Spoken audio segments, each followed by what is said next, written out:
Before we get into today's show, let me tell you about HubSpot. If you're hustling in the trenches to build a business or bootstrapping one of your own, let's talk about an AI-powered tool that can lighten up your workload a bit. HubSpot's Campaign Assistant is a game changer for creating marketing campaigns at scale. It quickly turns your key selling points into a cohesive pitch, which helps you deliver knockout emails, ads, and landing pages in minutes. So let Campaign Assistant take care of the campaigns so you can get back to growing your business. Work smarter, not harder at HubSpot.com/campaign-assistant.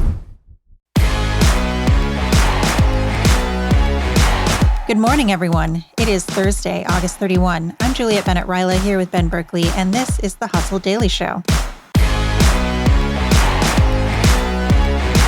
It's the era of AI-generated everything now, and that reportedly includes foraging books available on Amazon. There is a potentially large problem with that, which is that eating the wrong plant can kill you.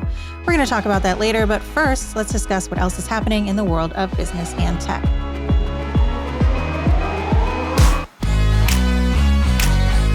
Legs for days. We are talking about Meta. It is rolling out legs for its Quest Home avatars who have previously relied on having only torsos. This feature is available for beta users who can only see their legs by looking in the mirror. Now we're going to talk about Legos for days. The global toy market has declined by 7% so far this year, but Lego has been a bright spot. The Danish brickmaker saw sales grow 3% between January and June. We should mention here that this is the summer of Barbie. Mattel is down. Hasbro is down. This is actually a lone bright spot in a toy market that's been shrinking year by year. And so Lego is celebrating the win as kind of the one that has seen its sales grow. It is also very slow growth by comparison to where they have been. I'm surprised Mattel isn't doing better with who doesn't want a patriarchy Ken Barbie of their own? True. Yeah, I think these are sales numbers up until June, so maybe they're about to just rocket up wildly on the strength of this movie. Let's hope that we're going to have better numbers in a couple months. Moving along, Apple will announce its new iPhone 15 on September 12 via an event mysteriously titled Wonderlust. If you want to put in bets now, I'm going to say they're going to call this their most powerful iPhone yet. That's probably a great prediction. I also think they're probably going to say this is their best camera yet. Oh, I mean, that's a given. Meanwhile, the U.S. Department of Transportation fined American Airlines $4.1 million over the many, many times passengers were kept on delayed planes on the tarmac.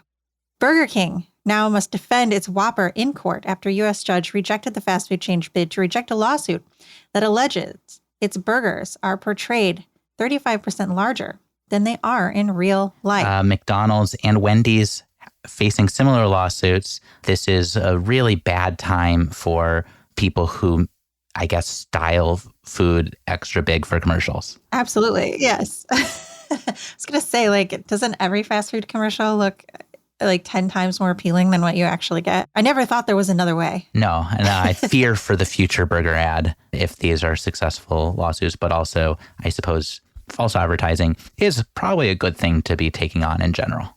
Fair. And finally, this is somewhat related. If you are getting a lot of spam texts from email addresses, Verizon customers can now block them by sending off to 4040. If you miss the barrage of scammy links to claim $150 Amazon gift cards, you can, I don't know why you would do this, but you can text on to 4040. Don't recommend it. Also, this is potentially risky because if you're getting text messages from the emails of people that you want, it is an all or nothing proposition. So either you are getting text from emails or none. So I think it's if the vast majority of them are spammy, maybe you want to turn it off. All right, fair enough. Moving on to our top story today, we're going to talk about mushrooms. We're going to talk about plants. We're going to talk about AI-generated foraging books. So as you may recall from a previous podcast, Ben, you weren't on this one, but we all fell in love with Alexis Nicole Nelson's TikTok account. She is amazing. She talks about safely foraging for edible flowers, herbs, and more. Every video she posts is a delight. We love her. But recently, she posted about a book. It's called Edible Wild Plants of the Midwest by this guy, Chris M. Wilson, who is supposedly an expert forager who runs blogs, his bio says, on foraging. The problem, however, is that he does not appear to be a real person. Despite all of these blogs that he runs, Nelson pointed out that he has zero internet presence except for this random book. And the weirdest thing is that there are several foraging books that kind of have this same formula. They look very similar. They have these authors that supposedly have some sort of pedigree and yet zero internet presence.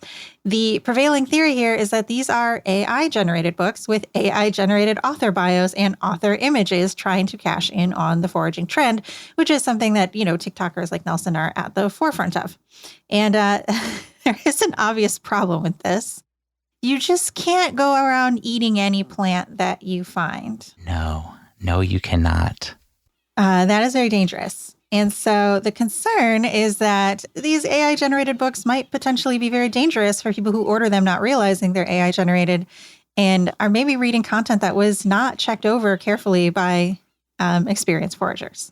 So this is, in one word, terrifying. Like, this feels like when we first talked about the story earlier this week, just internally, it felt like, okay, this is it. This is where we're first going to have that first AI killed someone moment. And that is really, really would be just so upsetting. And I hope this doesn't happen. So I guess the first question is, what does Amazon have to say about this? They're the ones hosting this book or all these books. Well, so I reached out to Amazon. I just sent them an email and I was like, hey, do you have any statement about this? I sent them 3 examples of foraging books that were thought to be AI generated by both, either Alexis Nelson or other people that had been doing their own research into the issue. And we got a statement back. It basically said that all publishers must adhere to our content guidelines, regardless of how content was created, and that they will remove any books that are in violation. I did see that of the 3 examples that I sent them, 2 have since been removed from the platform, including the one that we mentioned a minute ago from the forager who runs a bajillion blogs but has no internet presence. That one is gone. You can't buy it on the platform anymore.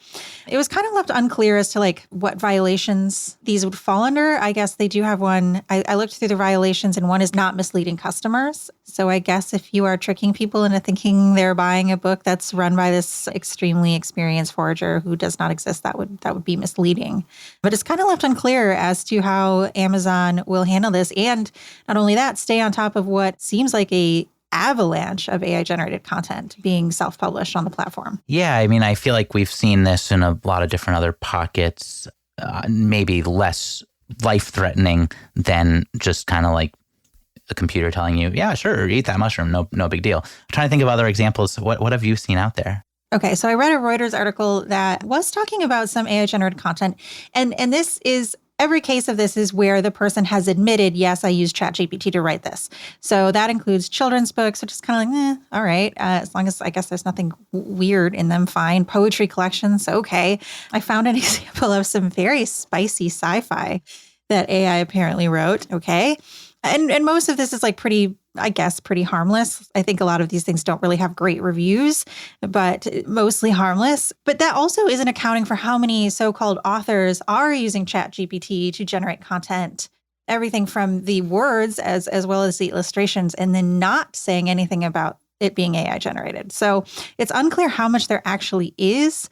I think the foraging thing is just an example that got a lot of attention because it is so potentially dangerous. Yeah. And this is just the nature of the internet in general. How do you moderate it? How do you kind of keep on top of just this endless pool of generation that you can't vet it all? And that's not to say Amazon doesn't bear responsibility for putting every best foot forward and doing so and keeping their consumers safe. But it's really hard to see how this is tackled. Especially, let's just assume AI will eventually be writing reviews for AI written. Exactly. Yeah. Yeah. So you can kind of project ahead and see this probably isn't going to get easier for any sort of, shops or media organization, anyone to try to keep this wave of AI imitators away, and just at least even separating them out and labeling them is going to be enough of a gargantuan task, let alone removing them and making sure that they are actually viable products for consumers to trust. Yeah. And it seems like, I guess, without knowing what Amazon's inner workings are, it seems like There are ways to get the content removed, but it requires other people to flag it, as the foragers have done here. I also found an example of an author, Jane Friedman. She found 5 books that she noted were very low quality with her name on them, and she is an author. She did not write these 5 books. She thinks someone, basically showed their AI model her blogs and was like, hey, make a book. So now she's got these horrible books with her name on them. Like, that's not great. I mean, you and I are both writers. I think we both know how awful it would be if we found our byline on some complete rubbish and we're like, oh, this is humiliating and potentially career damaging. But she's there to call them out and be like, I did not write these books. And it's just so unclear how much of it there is and how you would even determine the difference between a poorly written book and an AI generated book. And AI is only getting better. So it just seems like a big mess. So our takeaways from all of this would be, I would assume, 1, 2, 3, 4, just down the list. Do not eat a mushroom without confirming with an expert that it is safe to eat, and confirming that expert is actually a person. Weird that we have to say that. Beyond that, any other takeaways that people should be sitting with today? Yes, if something seems suspicious, perhaps do a little research. I think we're all going to have to do a little more research and fact checking in the time of AI. I also talked to a mycologist, his name's Patrick Hickey, that I had interviewed for another story about fungus and mushrooms.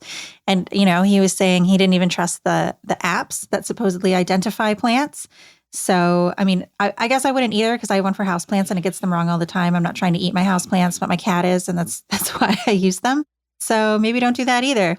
And then if you are actually really interested in foraging, go follow this account. She's got some great references for you to make sure that you are actually using an expert, and her feed is just delightful. So those are my tips, I guess. All right, that's going to do it for us today. Thank you for tuning into the Hustle Daily Show. We're a proud part of the HubSpot podcast network. Our editor today is Ezra Trupiano, and our executive producer is Darren Clarke. Get a lot more tech and business coverage in our newsletter. If you're not subscribed, go get yourself signed up at hustle.co/email, and we will see you tomorrow.